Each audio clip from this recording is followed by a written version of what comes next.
hello loi te ho tuni ni khun zong thusim tha khat anangai khom ki nei te tuni thusim sei deu aflimin hi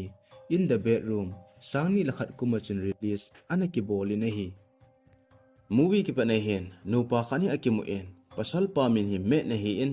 azino min hi root a hi en amani ate thim hon tan a hin la akilungset hon na akingai lut hon na hi adai pon hi ti jan ke pa aten hin ko hi a hin mangjing hon na hi amani hen cha pasal khani anei honin acha pa min hon hi frank a hi en frank hi kumsom ni a hi tan frank hi munchoma school kai cha hi kinin suti hen in lang ahong po da in lang a hen nga amanjin abang tel aloi agol to awa da hom jivin anu apa to om jivin chijong le hijlai mun hen do ma jong anein adomunu to jong akiwo ji ne hi hijije a hen a school kai na lang mun sanga hijlai muna dending a hi thia ile school jong hai jing ding ti lung gel jong hi ani yene hi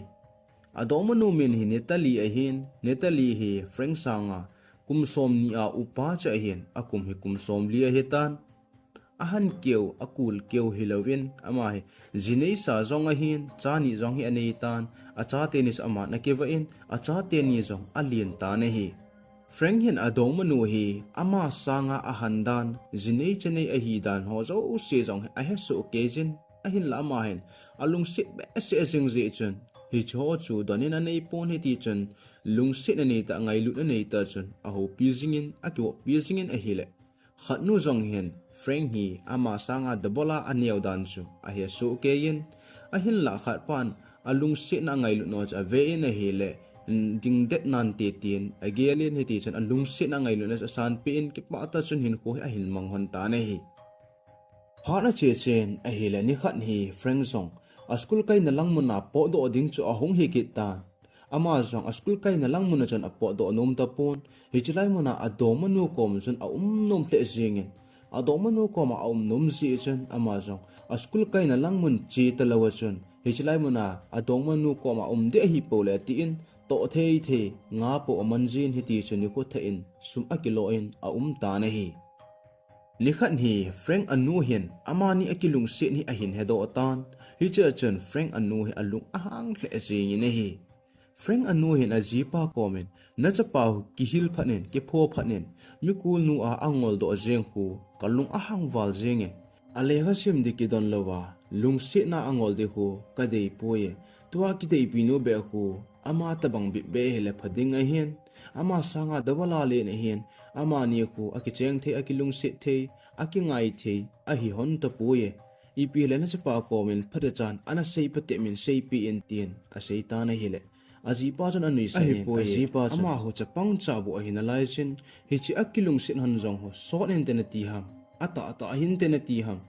pha chong kha zo le ama hu na to na mul khana ki tha do ding hi in a ki tha do zowa kun chen ama ni jong ki he hon ta pun tin lo ten le ki hai mil kin hon tan te tien a sei ta na hi hitia ajipa na sei pha na chen ru nin jong ni khat hi a cha pa frank chu mun kha chen a to pi in a cha pa ko ma chen boy na ki ngai pinu na kilung set pinu khu nang sanga da bola le na hi in chi jong le cha jong anei sa hi tan ipida na kilung set pi ham na ki ngai pi ham ki khen pi jeng in tien a seitan a hele a cha pa freng in anu ko ma chun he no ke ni ka kilung set an ni a serious boye zo ten la ka ki hai mil ki an ding a ta ye tien a seitan a hi hitia freng in anu ko ma a sei jeng wanga hin amani agu hin a kilung set tle jeng honin numenu zong hin frank hi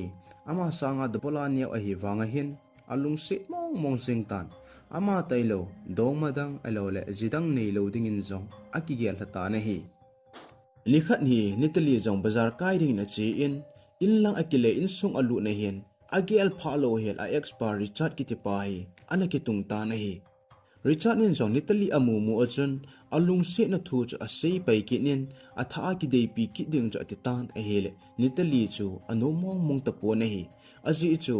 amani ane ki ngai lai hona richard ni mi phalo mi kho mi lung chom ane hi ji chun aki ngai lai hon jenga jong nitali hi vel iza we ham cha ana thu in hi tia a thu lelwal pha na aman jo ane ki khen pi jing chu hi in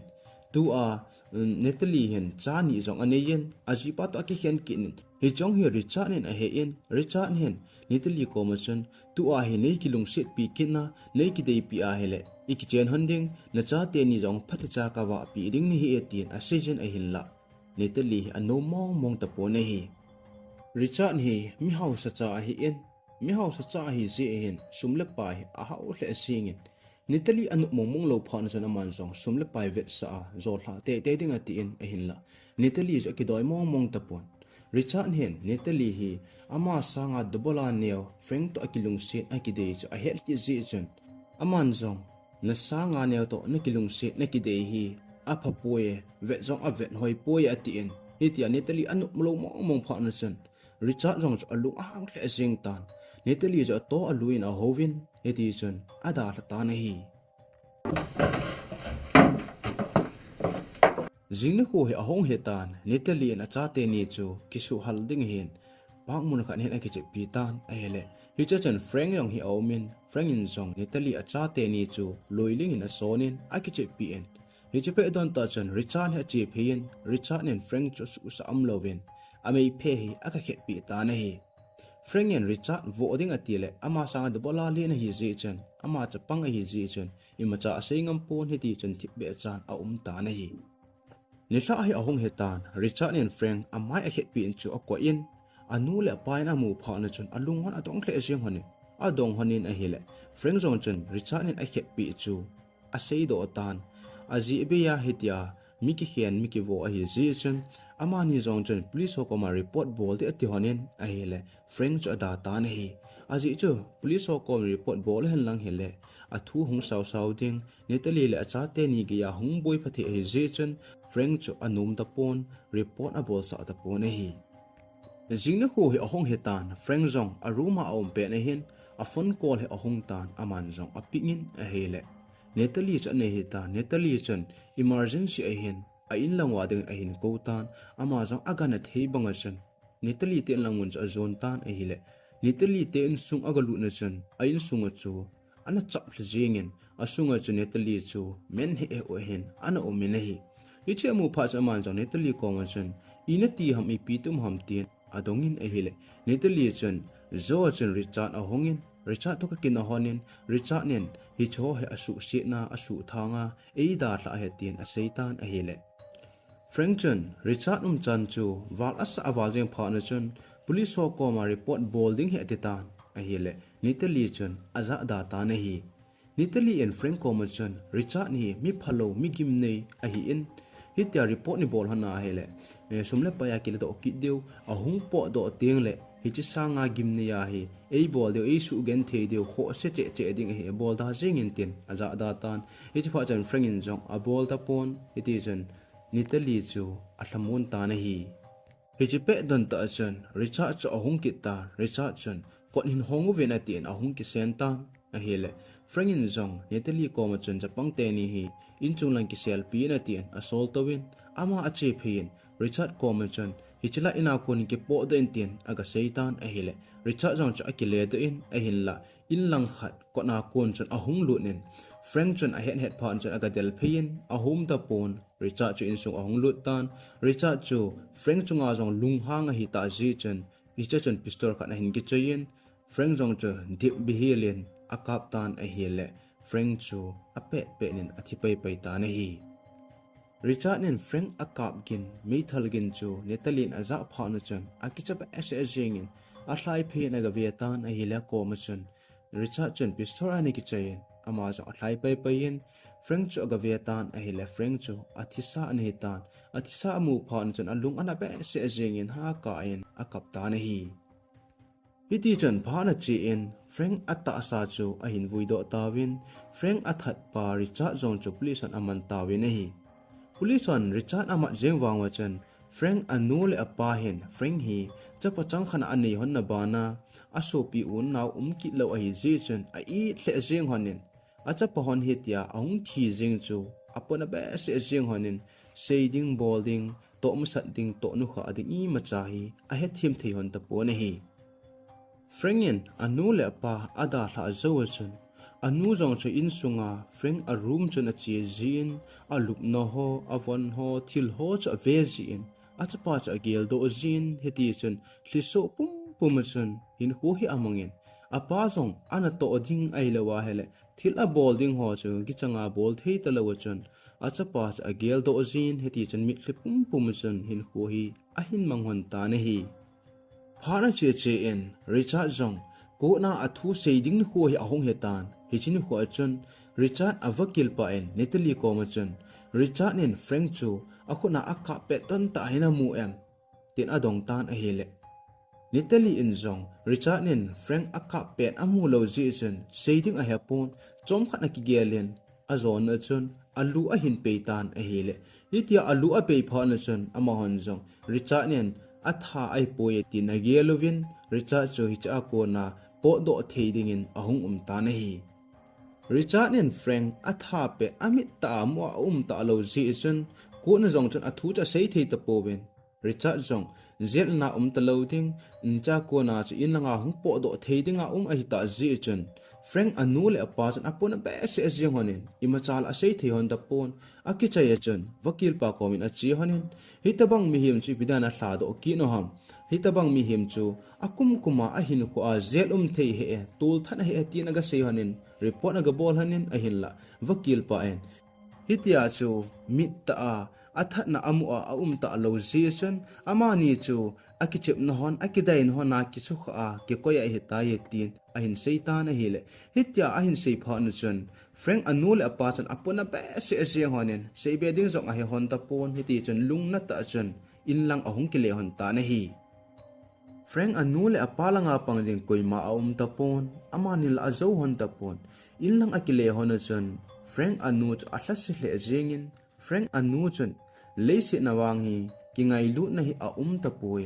sum nei pa sumin vai a hom ta ye tin agialin ahla asil le jengin hi nitla ahen Frank anu le apa hi aloi hon anne ding hen hotel hen ahin ko tawin amani achi lo ji lo de chan aga chi po hanen Frank anu ti hi ahla sik nei asang de senin aloi agul la in zong deiten ahla thei ta pon imacha zong asei nom ta pon a pau nom ta pon mi tong akiwop nom ta pon hiti chan achang chenge hin ahla ta na hi jingna ko hi ahong hi kitan jingna ko ahen Frank apa zong Natalie kom chun a chi in a hi le Natalie chan Frank apa kom chan ngai dama hin ki thum tan a hi le Frank apa chan sei beding zong a hapon Frank apa i Natalie kom chan kachapa adam laya ipi ana bol ji ham no koma ting tin adong tan a hi le Natalie in zong ngaman ding in a chi ji tin a seita he chapa chan Frank apa zong chan Frank adam laya angamat jina kunga chan aga kitungin hiti chan achapa bol chu achapa gel do na ding chan aga bol tan a hi le kai kong amat na hin kai kong chan akut chu a hin pe kha pi ta na hi alang khana Frank anu ko ma chan Natalie chu a che in Natalie and Frank anu ko ma chan ngai dam aga ki thum tan a hi le Frank anu chu lunga hangin Natalie chu ami phil ta he a hin be a pe in nang ta je na kachapa thilo he nangin ana boy pi dal chun tu ni a he kachapa ding he tin a ho setan a hi le Natalie zong chun sei be ding a he pon aza cha to ada ta na hi hiti chun phana che in a hi le hapta khat zo wa hin Frank anu root chu dukana thil chu ding in a che tan a hi le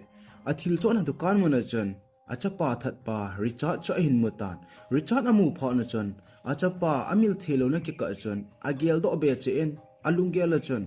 hitabanga tul that mi pila ja pila awale le the hi atin alungna choto agan thei banga chun in lang a hin thidal tho ta na hi ama zong in atlun thun chun ajipa met common chun tuni ni ko chun ichapa hon that pa Richard chu kamu atin a seitan a hele ajipa zong achapa thi a ko na lung ki su lo a hi je chun alung a hang payen ajinu common chun nang ta ne he phad chan e chahon chu ana ve suin lang ana don le chun tuni ni kwa ikom hana ding a hi en nana ve sui lo je na hitia i lo he tin a seitan a hi le ajinu zong chu alung na to alung hans to icha pohon chun ka thu se angai ni sa ham nang hiling ka ti le na hil nom he atin amani zong akinil hon ta ne hi ithi chun amani zong akinil nil jing honen amani akinil hon hi alung nat wal hon je akinil hon chu hi honen azon na chan azipa chan azinu cha hin hlemin heti chan ahung ki tu kin han ta na hi heti a hi amani in Richard chu don lawa a koi hana hi le acha pohon cha I ta asu mil thi hon loading again thei na changa ani hon dizi chan azipa zong hi aloi pa komina chi in aloi pa kom chan hi chi Richard ki ti pa hi ipitik ki bol han lang hele ki sumang thei ding ham ai lawa hele zet ina ki koi thei ding ham ti aloi pa kom chan asei ta na hi Richard ki ti pa hi mi house in sunga kon a hi je hin ko na zong sum tam ta ta sunwa hele achung thu im cha ti ji lo zel in lut ta ba zong le sum tam ta sung hen lang hele hong po do kit jing ding a hi ji chen ama he apamla lai chana hi achapa agel do na bana agel do che che ding hitia chu aji cha na lungyal no mo ta manin ding gen thi athu thu on di a hi ji chen Frank apa zong hen Richard ki ti pa hi aki hero jing lawa hele ka hin ho hin no mo che che jing ding he ati in hiti chon ni hla kha ni aloi pa kom hen a che kin in aloi pa kom chen hi chi Richard ki ti pa hi zelin ki koi zong le sumle pa ya atha do tho tho deu lap lo ding hi hi chi je na hi ki hero hen lang hele phajing lo ding ham tin aloi pa kom chen a seitan a hi le aloi pan zong hi chi Frank apa apu na dan ho chu ahet pi in ama zong anomin hi chi a hero hon ding hi koim cha het sa lo ding ati hon ta ne hi zan khang hi ahong hetan Richard zong klak mun khan hin a chi in lang chiding ten ahong po do tan agari na lang mun cha hin zon tan a helai cha chen Frank apa sa anomin Frank apa chen pistor chen a doijin a hele Richard nin Frank apa komon a hi puye na mi thal koi hlen a thu in kyo tho he te ati in a hele Frank apa sa lung han wal ji chen nang chapang he ka chapa na tha zowa ko na hitia hi nup ta a mi pila na wale le ngam na lai chona ati in akap gotan a hele Richard Johnson a hi poye na mi thal chu koi hlen a thu in kyo tho he te sei tho he te tin a hin sei te te na lai jen Frank apa chen Richard komachan nang chapang he zelin ki koi jong le nahung po do loi chelding nu shot loading tu a hi mun kam thata a thu gim gen the na thu lo na di mona ka sol din hi ta ya ti en iti chen agari sung chen atolu se en gari atol se en a room lang chu azut pi en a room sung athun han pha na chen na von ki simin ati en a von a ki sim se en khat pa jong chen a ki sim nom lo sa sa a ki simin a sim chai chen ahung po do kin hanin gari atol se en heti chen gamla lang hi azut pi ta na hi amani zo achi chi honen a hela mun khat na hen Frank apa aloi pa chen gari khat na hen ananga ta na hi hichlai chen amani zong akum thla honin Frank apa chen Richard Comachan ama tomun chomana chi honding he atien apu ho chu Frank apa aloi pa gari chen asim honin hita chi pe lai ta chen Frank apa chen ang Frank achapa atha pi chu alungnat ba ase asing ji chen apistos al the in heti chen Richard chu akap ta na hi Richard tol hin aki thol tho jing tan alungnat wal hin ji chen aman jong ta sa sunga hin mi chang hi aphu dimning ta na hi Frank apa in Richard athi zowa jong avel vela akap kap jing chu aloi pa chen ipidang thi ta na ka hamati in a hele Frank apa chen nang jong ga ki chan le chen I chana na lungna ding hamati in iti chen manin jong gamla chen ku hi alai honin Richard ta sa cha vui do honin jingka kon ta thum ka in lang hung ki le ding chu kon ta li lang an hi ta ji chen amani jong ahung ki tol honin a hele lampi a hin checking he na tan hi cha chen Frank apa aloi pa chu ati aza hle jingin ahin la ima buil hila chen ahin palga kai hon ta ne hi Frank apa zong in athuna hen akisu thingen akisu thing zo chen I muding ati in alup na lang azon tan ahile azino analim na layen azino in Frank apa commission na thilwon na lotling hina ma hin tin ahin la Frank apa wangchen adon butpon tibe chan alumen hichpa chen Frank anu zong cho athodain cha kain halpi ding ham ati in a halpi go in adon sa go in ahin la Frank apa wangchen kamchang khanin zong adon butpon hi Frank apa in azino cho ipidinga adon butlo ham iti a hele Frank apa hin anewa ko na hiti ahi mi anatha khalo hitini zana mi anatha jina chu iti seida pawnum be se lo tabanga chu ahi enehi achai na hen Frank apa khut ganhingin anape pi na chu akitum na chu aga athlamin ave in ahile anno oltan anadam ta nehi hichini ko ako na hen ahin hon hi num ten hi zongle masanga bang to hi zongle tu a achapa that pa phu ala azo hana kon chun thiam khat anum domin heti chun hin ko hi a hin mangkit on ta na hi hi cha hin a movie zo a ki chai tai tu sim azona chan a hin ngai zo sin a bon chaw chun ki pa thu kain sein video tha ahung ki taka sin ananga jingoi te